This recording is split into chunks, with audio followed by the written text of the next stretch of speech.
Well, hey, everybody, welcome back to the podcast. Today I have got Hampton Young. He is he's a functional health coach that works with drdavidjockers.com, personal trainer, really a health guru. He's been working with people all over the world, helping them dramatically improve their health. And we're going to talk about terrain theory. In today's day and age, there's so much emphasis on germs and viruses and infections. And we're going to talk about really the quality of the host, the terrain. And we're going to talk about what happens to our cells when they feel like they're under threat. So we're going to talk a little bit about the cell danger response. And we're going to talk about natural strategies that you can take, things that you could be doing, and things that Hampton is coaching people with in order to help them reestablish and build balance in their terrain and really create greater resilience in their body, resilience against infections, resilience against stressors, and really optimal health. And so, Hampton, welcome to the podcast. Awesome. Well, I'm excited to be here. I'm grateful. Thank you, Dr. Jockers, for having me. Well, for sure. Well, Hampton, obviously you joined our team this year, and I was really excited to have you join us. You're just passionate about health, passionate about helping people really optimize their overall health and well-being. And I know your heart goes out for what's happening in our society, where people are just being so scared, scared of viruses, scared of germs.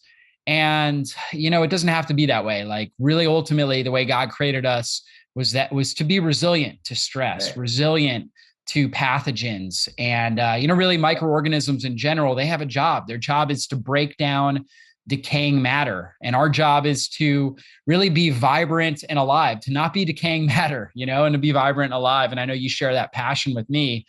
And so let's talk a little bit about germ theory and terrain theory and give people kind of the foundation here. Sure. Yeah. Well, I totally agree. Everything you just said. I mean, that's just it. Germs have a function. They have a role. God created them with specific purpose. And we actually now have learned a good bit on many of their roles studying the microbiome.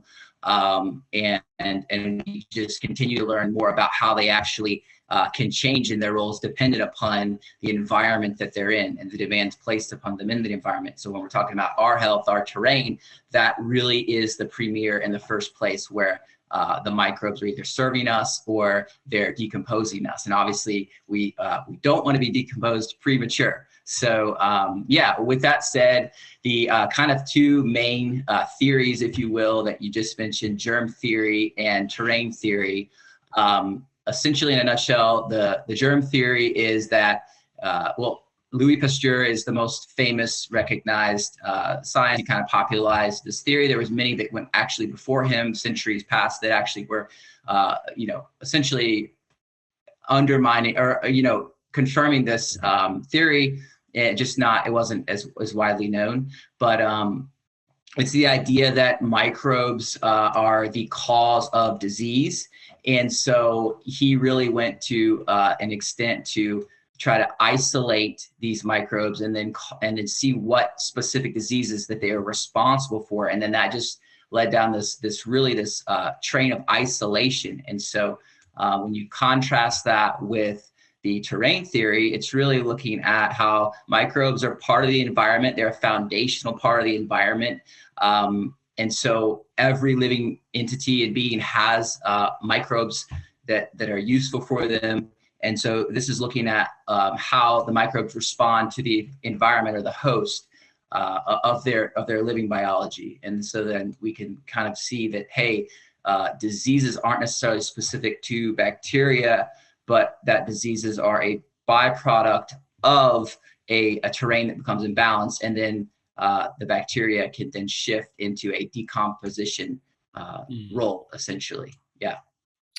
Yeah, for sure. And so, the germ theory, like you mentioned, Pasteur, he really popularized that. And then with the terrain theory, it was two French biologist, physiologist. You had Beauchamp, I think I'm saying his name right. Yeah. I don't speak French very well, but right. Beauchamp and Claude Bernard.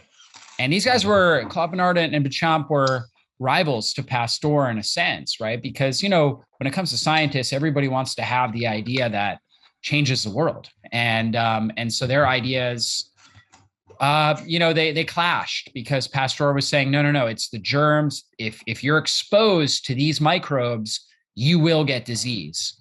And then Beauchamp and Bernard were saying, you know what, that's not really the case. You can be exposed to those things, but if your body, your terrain, your cells, because the terrain theory is also called the cellular theory, if your cells and your terrain are healthy, then you're not going to get disease. And so they were clashing when it came to this. And as the story goes, Pasteur actually, on his deathbed, he said that Beauchamp was right? Even though his idea had really taken off, he said, you know what, it's really the host, okay? And part of germ theory does say that these germs cause disease, but it also depends on the quality of the host. But unfortunately, that element of it was really minimalized. By quality of the host, he meant the overall resilience of the body. So he kind of had that idea in the original germ theory, but because of the idea of blaming pathogens, that just became popularized, and the idea of, hey, if we can find medical treatments to kill these pathogens, that was just so inviting to chemical companies and different industries that they really focused and emphasized on the germs and not the other part of germ theory, which depends on your resilient factor, right? There's a lot of different terms for it. One is your vital force, right? Your resilience factor, your ability to adapt to stressors and be resilient in general. Your cellular health, right? We could say a lot of things about that, but that was minimized. And again, the emphasis was put on the germs. Yeah, absolutely. And so I think those are good key points that maybe, of course, we don't fully know his intentions behind that. I mean, I'm sure he was good-willed and wanted to do the best, like you said, in eradicating disease and suffering from people. But the unfortunate downside is the more we see that isolation, all these microbes work in communication with one another and communication with our cells. And the further you isolate, you actually are enhancing that one microbe's ability to multiply, right? And then increase its decomposing properties if it's out of balance, so to speak. So yeah, I completely agree with that. And it is interesting that he spent much of his career looking to prove that the microbe was the cause of the disease, and then he ultimately did concede that Beauchamp's ideas and what he was discovering with his experiments really did point to terrain. And there's another gentleman that when I was researching this, I believe I wrote his name down, but either way, he was before Pasteur, and he actually spent his whole life studying microbes. And at the end, he came to a similar conclusion that if I could live my life over again, I would study the role that microbes seek a natural environment, and not that disease is caused by the microbes. And so it's just interesting that a lot of these guys that we credit with the germ theory actually did concede once they studied it long enough, so to speak. Yeah, very true. Now, in the terrain theory, there's this idea of pleomorphism, which really hasn't been fully scientifically proven, but it's a theory and it's just an idea. But it's interesting. It's a fascinating idea. And so can you talk more about that? Yeah. So Beauchamp really came up with this term pleomorphism, and pleo mean many. Morphism is form, so many forms essentially. And so one of the tenets of terrain theory was that these microbes, and Beauchamp would he coined them microzyma. It was like a foundational form of bacteria, and from those came forth, you have yeast, you have fungus, and then you have mold, and he kind of classified those as like the progression from when the terrain's diseased tissue, oxygen levels drop, the charge drops. We can talk about that later. This kind of order of I guess you could call it mutation or transformation, pleomorphism, would occur in these microbes, and each pleomorphic step, there was an intensifying recycling, or he called it morbid factor, essentially just the microbes intensifying their ability to break down diseased tissue and cells, and basically take out the trash, decompose whatever that matter was. And so, yeah, you're right. It hasn't been fully vetted out, in today's science, but it is very interesting. I even think about like Lyme disease, and we do see that these spirochetes, the name spirochete is a form of that microbe that can turn into like a spiral type shape. And then you've got like I think a round form, and then there's another form. So we know that they do have this capacity to shift. I think the question for me is this the same microbe, or is this, I don't know, another microbe in the same lineage? We don't know the specifics, but we know that I feel like they can morph in and out of different forms. And it makes sense if a form of a microbe is there to metabolically support you and create these metabolic byproducts to help you produce vitamin K2, B vitamins, serotonin in the gut. But just the same, they can produce these endotoxins and exotoxins, which are going to effectually help break down, whether it's they're exuding chemicals that help break down the cellular structure of an organism. Their metabolic waste is also helping that. And so it kind of makes sense that there would be the ability for them to shift back and forth when we see that it's really a response to the terrain, of the host. Yeah, for sure. And, two people, basically the idea also is that two people can have, the same microbes in their system. Yeah. Well, one is producing a virulence factor, or like a pathogenic disease causing agent, an endotoxin, let's say, whereas the other one's not. And so the question is, why is that? Right. And the idea is that, well, the overall vital force of the body, right? And you were talking about, the charge of the cells, right? Which is a component of the vital force of the body, is helping keep that microorganism in a certain physiological state to where it's not releasing that virulence factor, that disease causing factor. Whereas the other person, their charge is different. And therefore now that pathogen is releasing a virulent factor that is driving up inflammation and creating sicker cells and creating disease in the body. So, we can see this with different things. Like, for example, if we do a stool test, we might find H. pylori with, in the same count for two different individuals, but one has virulence factor, or C. diff, Clostridium difficile, in the same quantities for two different individuals, but one has high levels of virulence factor and the other one doesn't, right? So we can look at that, and then we have to ask why. Why is that, right? And the terrain theory kind of helps to give us an idea of why that may be. Yeah, absolutely. And so that kind of segues into some of the factors that we would see that are affecting the terrain. Like you said, hey, one person is exposed to a pathogen, pathogenic load, whether that's someone that's actually expressing symptoms of what we would call sickness, right? They're exuding this matter, and then another person, the same person in the family, is exposed, and they don't have any negative response. And so when we kind of look at, okay, well, what's going on at the cellular level and the metabolism, we see kind of four key factors, if you will. One, we talked about cells. Cells have a charge. Our nervous system has a type of electrical component to it, piezoelectric, electromagnetic, nature to it. So our cells use this frequency, this charge, to essentially transfer electrons and oxygen and hydrogen. And basically, that, not getting too scientific, that is, we have a sweet spot. Our cells like to be at, I think it's negative 20 to 25 millivolts. And so that's kind of the homeostasis, where we're able to pull nutrients in the cell, we're able to produce energy, we're able to utilize oxygen and the various nutrients like B vitamins, coenzymes, magnesium. There's a whole plethora of co-nutrients for that function. But either way, we're able to pull nutrients in, create energy, we're able to excrete waste. We have a whole, mechanism of microbes that are helping kind of screen from letting in undigested proteins, any kind of environmental toxins. A lot of times they will actually break them down for us. So that's one huge component.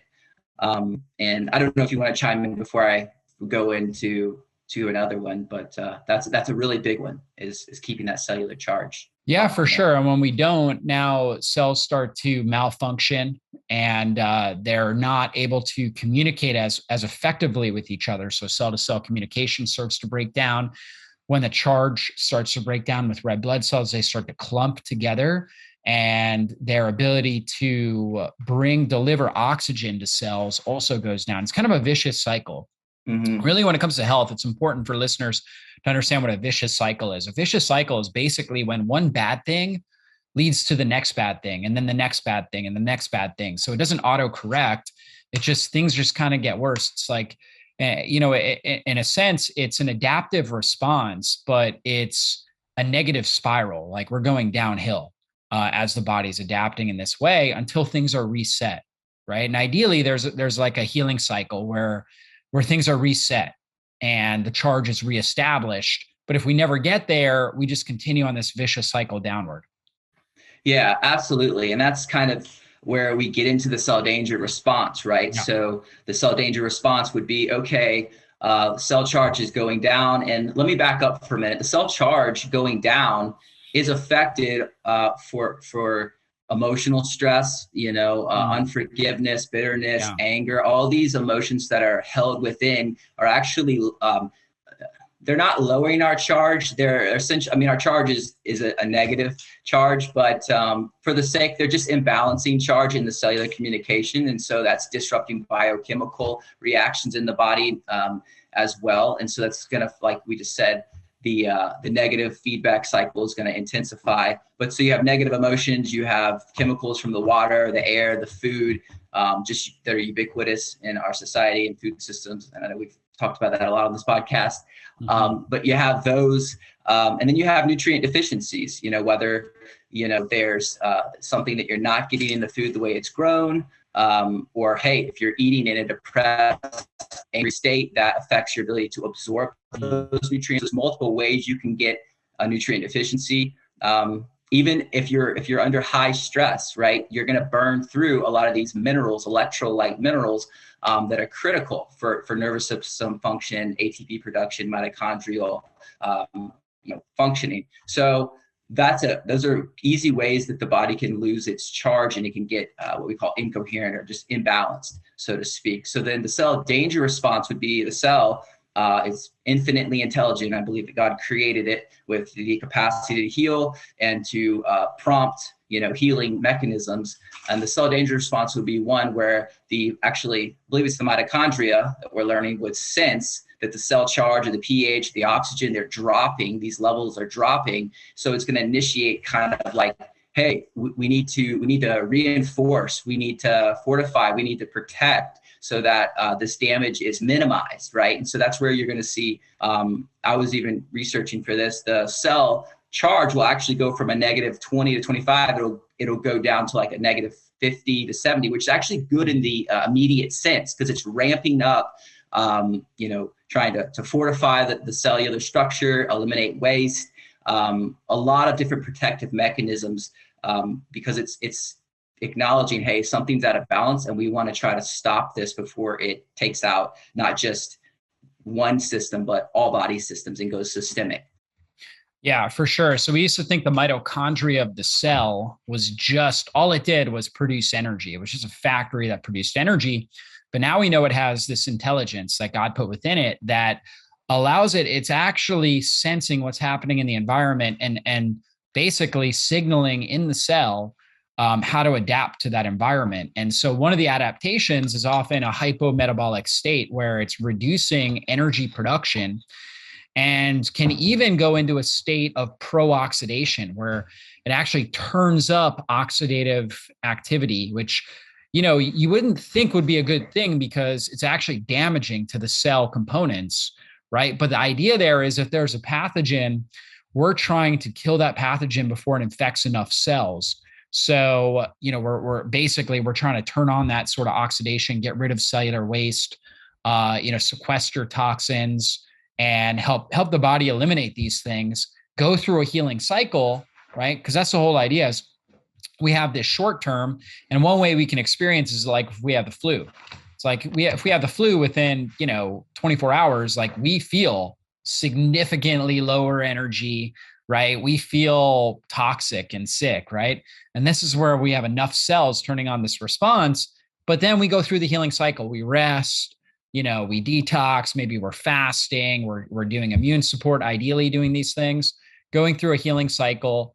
And now the body has shed those infected cells, gotten rid of, a lot of waste, and now it's back into balance. And now we have energy again, right? We feel back to normal. And so this is kind of the response. Unfortunately, for a lot of people, their body gets stuck in a state of cell danger response, and they never really go through a full healing cycle. Yeah, I completely agree. And that just makes me think of too, even we're talking about the cyclical nature of the body, and even autophagy with fasting, right? That's a catabolic process, but it's highly beneficial when used strategically and acutely, or in a long-term plan that you have phases of coming in and out of that catabolic state. So catabolic by nature is the breaking down, the removal, the recycling, the repair. But again, it's got to be a cycle. And so we have to have times of growth and renewal and expanse. And then we want to have times of less, of recycling, renewal, and cleansing. So again, it's that same pattern the body has been programmed to run off of. So anything acute has a purpose. But when that acute process goes to chronic or long term, that's where a good thing turns into a bad thing. Yeah, absolutely. And so what are some strategies that we can do to help turn on? You're talking about stimulating autophagy, fasting. What are some of your top strategies that you work with when somebody comes in, they're in this kind of stuck cell danger response, enough cells have pleomorphed, and they're expressing dis-ease, right? Where it's like, they may not have been diagnosed with a disease, but they're definitely not feeling their best. Right. Absolutely. I love that. Disease basically is an imbalance of a body system or multiple body systems, a systemic, imbalance of the nervous system regulation. So I like to start out, there's like seven key things. I mean, I have a ton of them, but I just jotted down a few for today that I really love, because the entry level is so low. The benefit for doing these things on a consistent basis has major positive payoffs. And so that's what I like to really empower people, that they health can be simple and get the most bang for your buck for the time you're putting in. So to start off, box breathing, just oxygenation is so foundational. We've talked about cellular charge. At the end of the day, the cells creating energy using oxygen. So breathing is so critical and fundamental and free. So I love the technique called box breathing. And essentially what it's doing is it's a balanced cycle of you could do 4 or 5 seconds of an inhale, and then you have a pause of 4 or 5 seconds, and then you exhale again 4 to 5 seconds, and then you have another pause, ending the cycle for 4 or 5 seconds. And you can start out 2 or 3 minutes once a day, maybe twice a day. And I really like this one because it's a simple technique, but what it really helps do is kind of modulate and balance our autonomic nervous system, our sympathetic and parasympathetic. So it really helps give you a little bit of the best of both worlds, in the sense of calm and coherent, and your focus can kind of narrow in and increase, but at the same time, you're just grounding, your nervous system can relax a little bit. And so it's just very good overall. And I really learned about it from Mark Devine. He's an ex-Navy SEAL, and that's one of his premier methods for breathing that's really simple and tactical that he used to teach the Navy SEALs. And I figured, wow, I should look into this. If they're using it and getting great results for a simple technique you can do under any circumstance, I thought there's got to be a lot to this. So anyhow, that's one thing I like to start clients with, and you can progress to 5 to 10 minutes, but I really like to do it first thing in the morning. I do this really any time of the day. You can do it when you're driving, if you're feeling stressed, come on, you're late, traffic, whatever.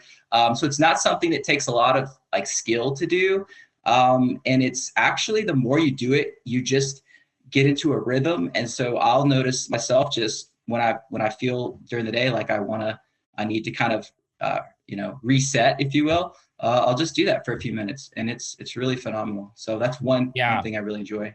I think that's so important. And we got to have strategies that we can do the moment we start to experience stress. So momentarily, that really don't cost anything, that we can just do right on the spot. And so breathing is a really critical trigger. It's either going to trigger us and put us into, more of a stress response, or we can use it as a way of helping calm our nervous system, relax our nervous system, or prime our body to deal with some sort of a stressor. And so box breathing is a great strategy. Also, you can do things like alternating nostril breathing. Have you ever tried that? I have, yeah. Yeah. So that's another strategy that you can do. And just in general, like throughout the day, really be aware. A lot of people are chronic mouth breathers, where they're breathing out of their mouth all the time. So nasal breathing, just breathing through your nose, actually increases the oxygenation. You actually increase nitric oxide in your blood, which helps dilate your blood vessels and brings more oxygen into all the different regions of your body. So all your tissues, you help to oxygenate them. And also it's correlated with that parasympathetic nervous system, which helps keep you calm and relaxed when you're nasal breathing. So I think that's another great thing. So you mentioned the box breathing. And what are the details of that? 4 to 5 second inhale, stop, 4 to 5, right? Yeah. So it's as if you just think about it, it literally goes in a box. So you start with the inhale, 4 to 5 seconds. If you need to, you can start with 3. Some people, and I will mention, I recommend doing this through the nose the whole time. So complete nasal breathing, right? And then, so you're going to hold it for 4 to 5 seconds. Then you exhale slowly out of the nose for 4 to 5 seconds. And then you pause again before you take your next breath, 4 to 5 seconds. So it just kind of goes in a box. And as you start out, it's actually helpful if you just do the counting and make it a little bit more mechanic. And then your body will naturally get that muscle memory, and then you'll feel the rhythm of it. And then it's almost like once you connect to the rhythm of that pattern, that's really where you start to feel a lot of the results. But to start out, it's super simple. You just count and follow the instructions, and it'll get you there for sure. Yeah. And I like that idea. You're patterning your nervous system, right? Just kind of like with movement, exercise, different things like that. We pattern the nervous system. And a lot of people are patterned for very short, shallow breathing when they're under stress, which only amplifies the stress response and can keep them in a state of stress and turn on, the cell danger response and keep them in that for a chronic period of time. So repatterning the nervous system with the way that you breathe is so important. What's next? Yeah. I love that. Let's go to talking about patterning, grounding. So I know you've spoken to this. I know I've heard you mention you do this, and I like you do this in the morning, specifically grounding with bare feet on the ground. So the earth is the largest source of free negative ions. And basically that just means we're talking about keeping our cellular charge optimized. This is, God's gift to us that we can literally go out, and the nerve endings, I think there's like 40,000 plus nerve endings on the bottom of your feet. It connects to the Earth's magnetic charge, the Schumann resonance, and it's releasing all these positively charged ions that will create oxidation and inflammation in the body. And in the exchange, we get just a better uptake of these negatively charged ions, which helps recalibrate and pattern our nervous system and eliminate that oxidative stress. And it's really easy. So I love to go out in the morning barefoot, probably I'd say right now I'm at 15 minutes just with, my schedule and things like that.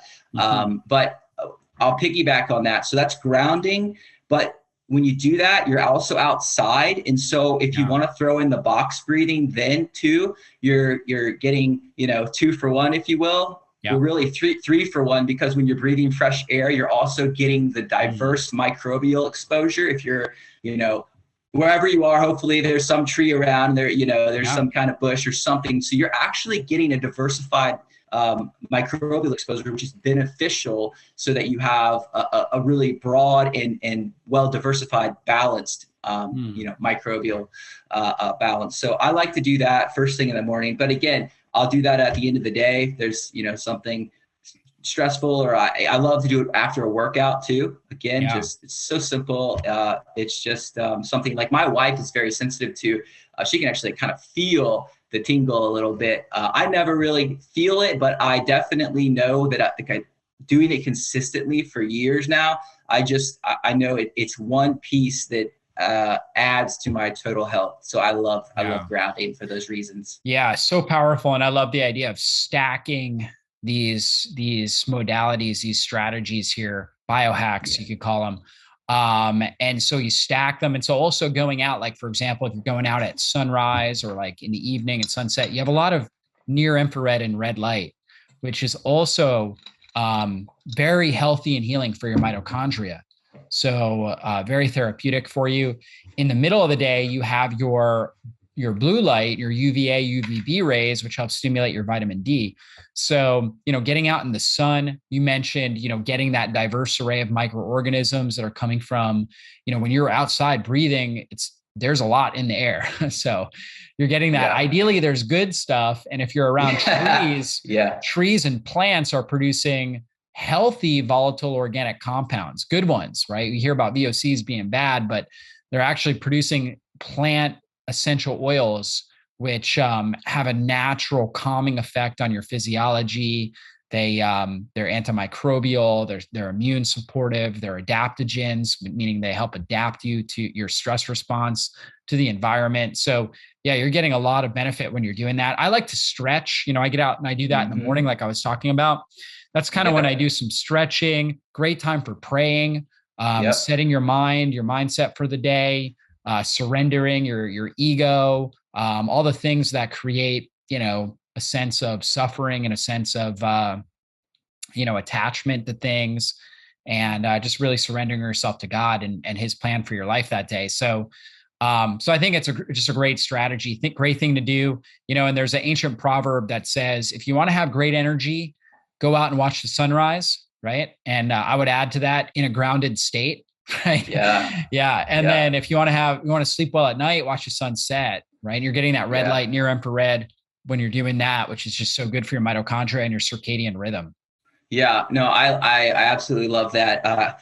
For the sake of not rattling on all of these, essentially all but maybe one of these that I'm mentioning, I pretty much knock out in the morning, but I consistently do them throughout the day. But that sunlight in the eye, love it for the circadian rhythm and balance and the waking and sleep cycles. We're getting the serotonin release exposure during the day to then convert into the melatonin at night. So I like to get that for clients, just super simple, but that's just, again, we're talking about patterning the nervous system, the endocrine system, our hormonal patterns and rhythms. They all work on rhythm. Circadian rhythm is the driver of our endocrine system. And so, absolutely getting the sunlight hitting the optic nerve, it's critical.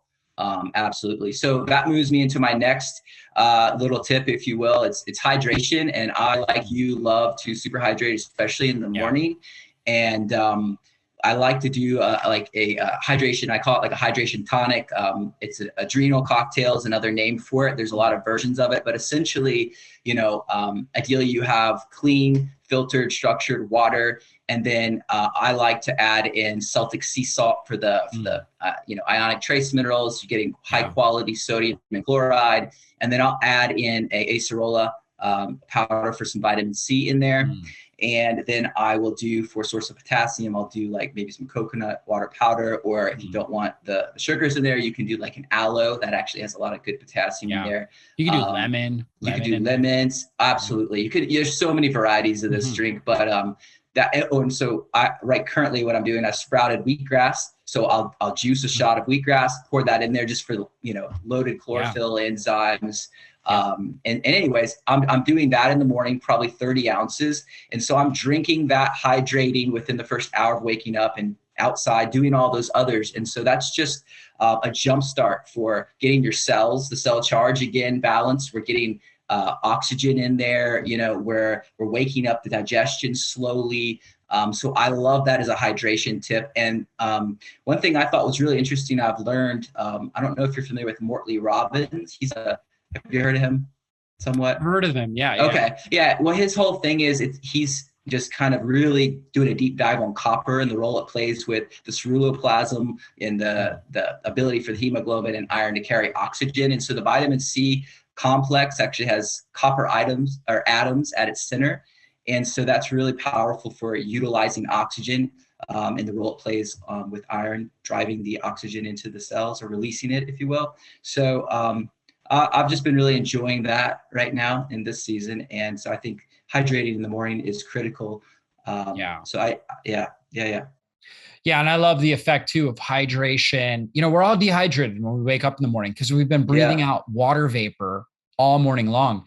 And, the idea of being well hydrated, it's constantly fluctuating throughout the day. Nobody's like fully hydrated all day long every day. So in the morning, we're all dehydrated. So hydrating well, so critical. Getting those salts in, really good for the adrenals. Warm beverages also help stimulate the vagus nerve, which helps give you, you kind of want this combination, because in the morning you should have good cortisol, which gives you energy and wakefulness, but you don't want to overdo it. And so stimulating some of that vagus nerve will help keep you focused. So you'll get the benefits of the cortisol, focus and energy, but will also help keep you calm. And stimulating that vagus nerve helps you stimulate your bowels. And your large intestine is most active between 6 a.m. and 9 a.m. So you really want to be moving your bowels, flushing out waste. So critical to get the waste out.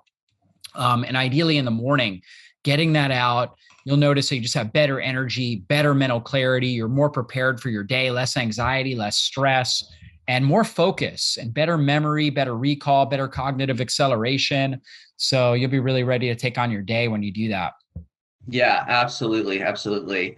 My next piece would be we can say all these things are great to do first thing in the morning. I highly recommend them. So mindset, setting your intention for the day. And you mentioned prayer. That's something I ground myself in, connecting to God in the morning, reading some scripture, and then setting an intention for the day. But for mindset, I think it's so important, because now we're really seeing, like, as a man thinks in his heart, so he's becoming, and we're learning that scripture, we're seeing the relevance of that even in our physiology, and seeing that when we're harboring, negative mindsets, it's shutting down our digestive system. It's increasing these stress hormones, which we don't want turned on chronically. And so there's just so many things that is disrupting. And so I like this simple, just reframing your perceptions. And it's something you can do first thing in the morning if you needed to, if you still waking up, still mulling over something, just clearing the slate. But I also really like to do this anytime during the day, just have a quick check-in.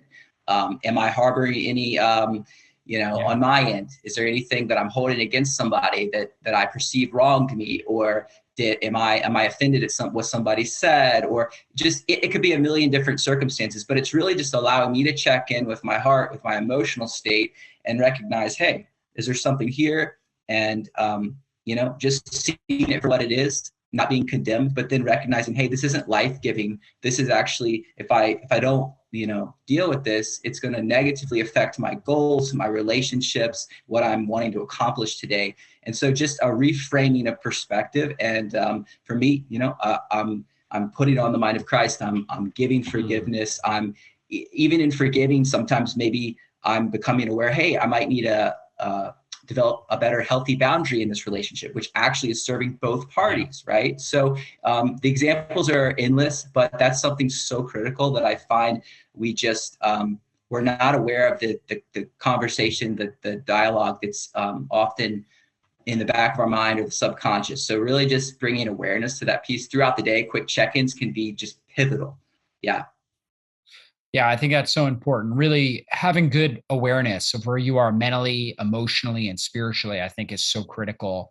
And, we got to take captivity of our mind, like it talks about in the Bible. And, this is a way of doing that. Just really checking in, seeing where you're at. Are you harboring bitterness, unforgiveness? Are you acting out of pride and, egotism? Or are you staying humble? Are you staying calm and staying grateful for the gifts you have in life? And so I think that's so critical, and that will help relax you, calm you, and put you in the right state to handle stress in your life. Yeah, so good, so good. I think that's, in my opinion, the most important out of all of these. And everything else flows out of that place, so you start there and everything else is going to be enhanced and work better for you. And then wrapping up, the last couple I'll just combine, having to do with nutrition. So just for anybody baseline coming in, before we get into specific, diets or protocols or whatnot, really, one, this sounds so silly, but focusing on chewing I mean, most of us, like we talked about, are living in that fight or flight state, high cortisol. We're not digesting or absorbing nutrients, and we're not chewing either because we're eating in 5 minutes, right? And then let's add in we're anxious or mad or something. So it's just like taking the moment to chew 20 to 30 bites, and you don't have to be legalistic about it, but I'm telling you, just from not just me, but other coaches and people that really, if you really put in the effort to just slow down, chew your food well, you're doing so much for digestion. You know, you're releasing enzymes in the salivary glands. It's really priming the body, even then going into the HCl production of the stomach. You're just really going to enhance what you're getting out of your food in the first place, especially if you are already trying to eat organic and you're really paying attention to foods that work well for you. And that, it's just, you're doing yourself a disservice if you're scarfing it down because you're not even giving it a chance. So that's something that's really huge. And then this piggybacks what we were just talking about is really taking 1 to 2 moments, do that box breathing, say a prayer, give thanks, just connect with the moment, the people you're sharing the meal with, enjoying and delighting in. If you're eating something you love, it's like just super healthy that you like love to eat and just it's delicious. Like delight in that moment. And that's going to do so much for your parasympathetic tone to kick in, rest, digest. Again, enhancing all the physiological processes of digestion. But those two things I think are free, overlooked, and so easy. But the payoff is huge if we do them consistently.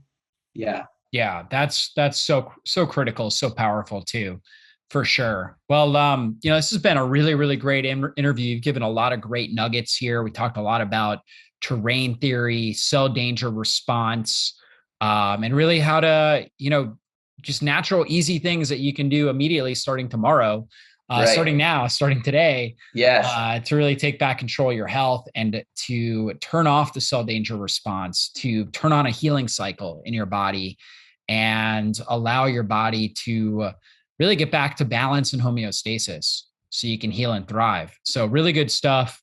Hampton, any last words of wisdom, and where can people find out more about you and work with you? Yeah. Well, thank you, Dr. Jockers, for, inviting me to have this conversation. I really enjoyed it.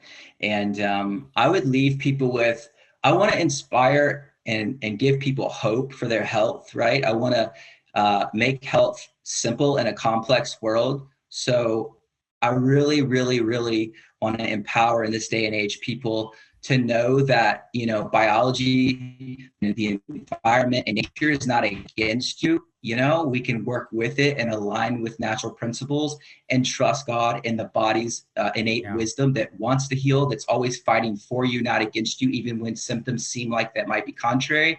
That's actually your body's attempt to heal. And so I just really want to empower people with hope, with faith, that they can heal.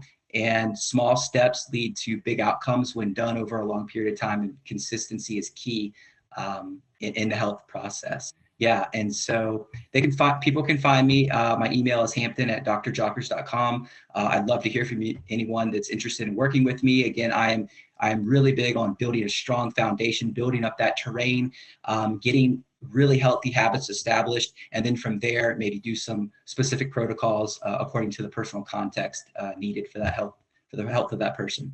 Yeah, sounds great. And guys, we'll have the Hampton's info in the show notes. So be sure to check that out. Check out his bio page where you can learn more about him. And again, he works with people via phone and Zoom. So he works with people all over the world. I mean, really almost anywhere in the world. You can pretty much work with him and he can help coach you to good health. And he's also an expert when it comes to looking at functional lab work as well. We do a lot of different tests, organic acids, GI map, looking at stool, looking at what's happening with organic acids in the urine, blood markers, looking for functional imbalances. He doesn't diagnose any sort of chronic diseases, but he looks at functional imbalances. He looks to see if, for example, you're stuck in that cell danger response, and then gives you strategies based on, customized based on what's happening with labs to help get you out of that and turn on your body's natural healing mechanisms. So definitely check him out. You guys will really be blessed working with somebody like Hampton. And thanks again, Hampton, for your time. And we'll definitely have you back on the podcast here coming down the road. So thanks again. All right, everybody, be blessed. We'll see you guys on a future podcast.